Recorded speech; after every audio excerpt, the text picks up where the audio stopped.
தமிழக அரசியல் களம் 2026 சட்டமன்ற தேர்தலை எதிர்நோக்கி காத்திருக்கிறது.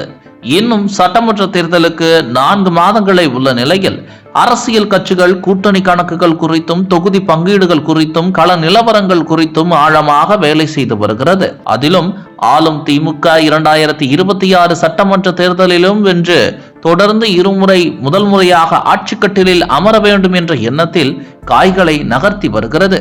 அதற்கு பெரும் சவாலாக பாஜக அதிமுக கூட்டணி களத்தில் நிற்கிறது. அதிமுக பொதுச் செயலாளர் எடப்பாடி கே பழனிசாமி மற்றும் பாஜக மாநில தலைவர் நயினார் நாகேந்திரன் ஆகிய இருவரது மாநிலம் தழுவிய சுற்றுப்பயணம் வெற்றி பயணமாக மாறி வருவதால் களம் ஒட்டுமொத்தமாக பாஜக அதிமுக கூட்டணிக்கு ஆதரவாகவும் ஆளும் திமுகவிற்கு எதிராகவும் மாறி இருக்கிறது.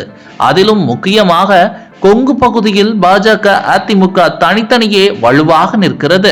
அதற்கு சாட்சி 2021 சட்டமன்ற தேர்தல் முடிவுகள் தான். கொங்கு பகுதியை ஒட்டுமொத்தமாக ஸ்வீப் செய்தது அதிமுக பாஜக கூட்டணி. அன்று முதல் கடந்த 5 ஆண்டுகளாக எப்படியாவது கொங்கு பகுதியில் இந்த இரு கட்சிகளையும் மீறி நாம் வளர வேண்டும் என்ற முனைப்பில் திமுக அரசியல் செய்து வருகிறது. அதற்கு சமீபத்தில் கிடைத்த நல்வாய்ப்புதான் கோவை மதுரை மெட்ரோ திட்டங்கள். கோவை மற்றும் மதுரை நகரங்களுக்கான மெட்ரோ திட்டங்களை மத்திய அரசு நிராகரித்துள்ளதாக கடந்த சில நாட்களாக திமுக கருத்துருவாக்கம் செய்து அரசியல் செய்து வருகிறது. இதற்கு மத்திய வீட்டு வசதி மற்றும் நகர்ப்புற விவகார அமைச்சர் மனோகர் லால் கட்டார் தெளிவான விளக்கத்தை அளித்தார்.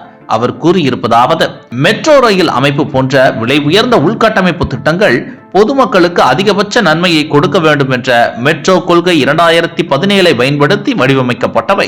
மெட்ரோ அமைப்பு அந்த கொள்கையை பயன்படுத்துவதை தமிழ்நாட்டின் முதலமைச்சர் ஸ்டாலின் அரசியல் செய்து சர்ச்சையை உருவாக்குவது துரதிருஷ்டவசமானது.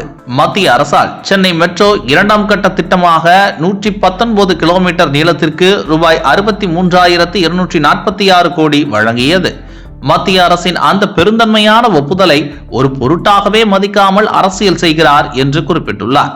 மேலும் பாஜக முன்னாள் மாநில தலைவர் அண்ணாமலையும் திமுகவின் மெட்ரோ அரசியல் குறித்து பேசுகையில், கோவை மெட்ரோ ரயில் திட்டத்தை அரசியல் கருவியாக பயன்படுத்துகிறார் முதலமைச்சர் மு.க. ஸ்டாலின். தமிழகத்திற்கு 2 முறை வந்த பிரதமர் நரேந்திர மோடியை சந்திக்க கூட அவர் தயங்கினார். கோவை மதுரையில் மெட்ரோ வேண்டாம் என்ற எண்ணமே முதல்வருக்குள் இருக்கிறது. இந்தியாவில் எந்த மாநிலத்திற்கும் வழங்காத நிதி சென்னை மெட்ரோ 2ஆம் கட்ட திட்டத்திற்கு மட்டுமே மத்திய அரசு வழங்கியது. கோவை மெட்ரோ ரயில் திட்டம் குறித்து சரியான தகவல்களை மத்திய அரசுக்கு தமிழக அரசு வழங்கவில்லை. 55 கிலோமீட்டர் குறைவான மெட்ரோ ரயிலை 4 லட்சம் பேர் எப்படி பயன்படுத்த முடியும்?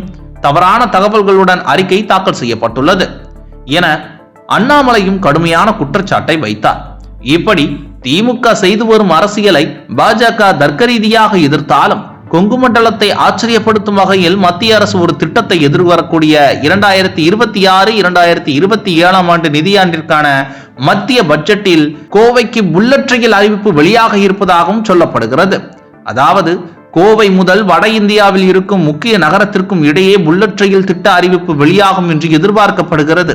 தற்போது அகமதாபாத் முதல் மும்பை இடையேயான புல்லட் ரயில் பணிகள் 2017 துவங்கப்பட்டு வேகமாக நடைபெற்று வருகிறது. இது 2029 முடியும் என்றும் எதிர்பார்க்கப்படுகிறது. அதற்கு முன்னதாகவே 2027 மும்பை அகமதாபாத் வழித்தடத்தில் இருக்கும் சூரத் முதல் வாபி பாதையில் புல்லட் ரயில் இயங்க துவங்கும் என்றும் எதிர்பார்க்கப்படுகிறது. வரக்கூடிய பட்ஜெட்டில் கோவைக்கு புல்லட் ரயில் என்ற அறிவிப்பு வெளிவரும் பட்சத்தில் திமுகவின் மெட்ரோ அரசியல் காலாவதியாகும். கொங்கு பகுதியில் ஏற்கனவே பலமாக இருக்கும் பாஜக அதிமுக கூட்டணி மேலும் பலமடையும் என்பதில் சந்தேகம் இல்லை என அரசியல் விமர்சகர்கள் கூறி வருகின்றனர்.